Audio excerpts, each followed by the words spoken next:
Crashing. He's a first start of the season, looking for a second career win from Terry Tapper. Lady luck, please let the dice stay high. Every shot's Viva Wichita, Kansas, running Wallachek. Viva Las Vegas. Viva Las Vegas. From Bel Air Mountain, his 5 career wins, including the 1998 Majors, PBA National Championship. They call the trail, Tim Brooks. He has 18 career titles and almost $2 million in earnings. The winner of this event in 1988 from Milkits and Edson, Venezuela, Amoreto Marcheri.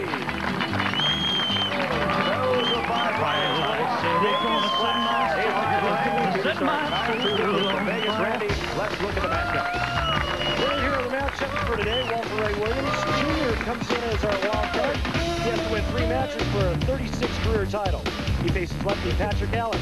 St. Chris joins Allen in their first show of the year. He meets Ronnie Wallachek, and Amleto Monicelli awaits the winner of the Allen-Walter Ray match.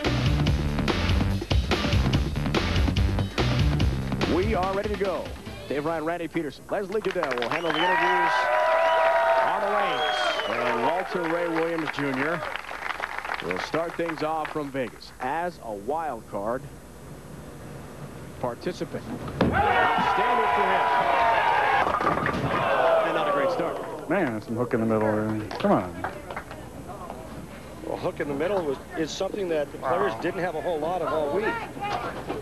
To get to the oil pattern a little bit later, but it's the way they played the lanes, man. They kept it in the middle part of the lane and let that oil kind of feed the ball to the right. Picks up his mark.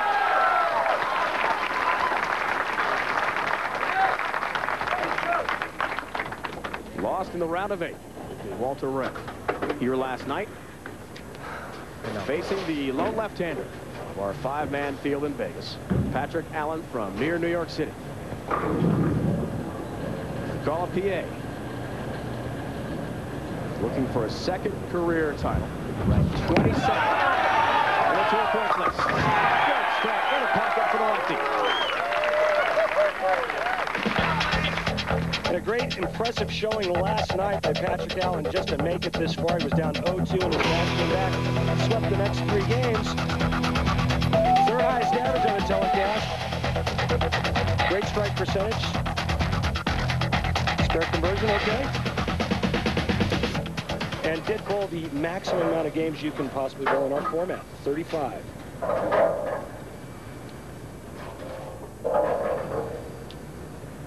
Now it's single elimination match play. Best of 7, best of 5, and best of 5 in match play. Round of 32 to the TV show. Get some help on the 10-pin. Yeah, a nice break. Of course, when you throw it as good as Patrick Allen throws it, look at that high backswing and watch this finish. Beautiful. This is why you put revs and power in a bowling ball, to carry those off hits when the ball's not perfectly in the pocket. Back to Walter Ray, 43 years old, turns top player. Help with the 9-pin there. As he's trying to tie the great Earl Anthony, his 6th Player of the Year award. Thanks to efforts like this, his match play this week, he's on his way. Lost to Lonnie Wallachek in 5, and to show you how hungry Walter Ray is, he was very upset, even though he knew he had the wild card match. He's still so competitive. He just wanted to keep winning. After the 10, no. You know, we talked last night a little bit about how do you stop Walter Ray Williams Jr. And in my opinion, this is the weakest part of Walter's game, if he does have a weakness. You get Walter further towards the left side of the lane and make him open up the lane. He doesn't have all the revolutions and power that a lot of guys have, and this is one of the ways to slow him down. 10-10 picks up the mark. Walter says he's most frustrated when he doesn't play well. It's another thing to not play well when you lose your matches, that's one thing. When you don't perform up to his standards, they're very high. That's when he really gets upset at himself.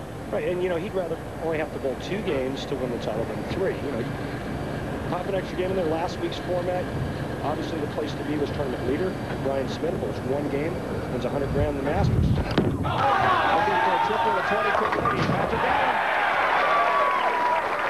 10 down to the pick for him. Something we'll be talking about all week is the pin carry here, which is phenomenal. Every match went the distance. In the round of 8 against Ryan Schaefer, down 0-2. Needs 2 strikes in the 10th frame to advance. Right up there, like bang, bang. The famous Patrick Allen enthusiasm was really on display last night after firing the second of his necessary strikes in the 10th to help wrap up that round of 8 pitch. But he said at times he's really trying to keep that low key. There's a double wood for him. They're good too. On the 3 and 9 pin. So only at the big moment we'll see him explode. Yeah, he said he's really trying to control his emotions, because doing that helps himself to be more calm, and it really helps his mental focus. Not getting all looped up and getting out of his mental frame of mind. And right now what he's going to do is he's going to move a little bit to the right and use the same strike line. Excuse me, to the left. He's left-handed. You get this ball to hook into the 3-9. He's a spare, but he's got it. Covers nicely. First show for Patrick Allen since the Seattle-Washington area event of last year, Kirkland, Washington, when he lost to Patrick Healy Jr. 232-225.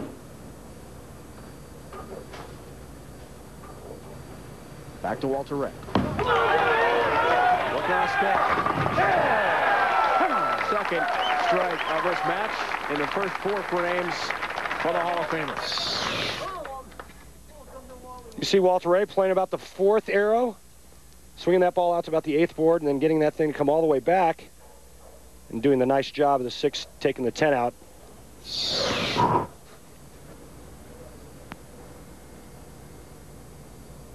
He's focused now.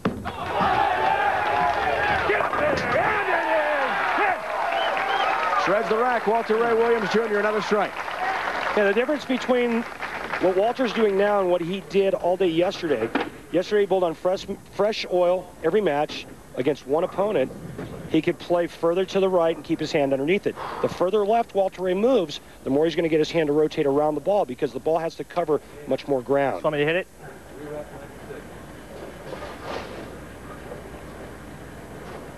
A re-rack issue on 96. Actually, the machine's on the 2nd cycle. Waiting for a reset. And now we'll get it.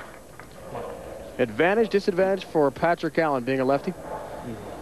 Well, I think today, because you had 5 guys practicing on the same pair of lanes for a half an hour prior to the telecast, I think it's an advantage for Patrick Allen. I think the right side of the lane is broken down a lot more. There's only one left-hander. I think Patrick Allen can really groove a nice shot, a nice ball reaction for himself. Trying to keep his roll going.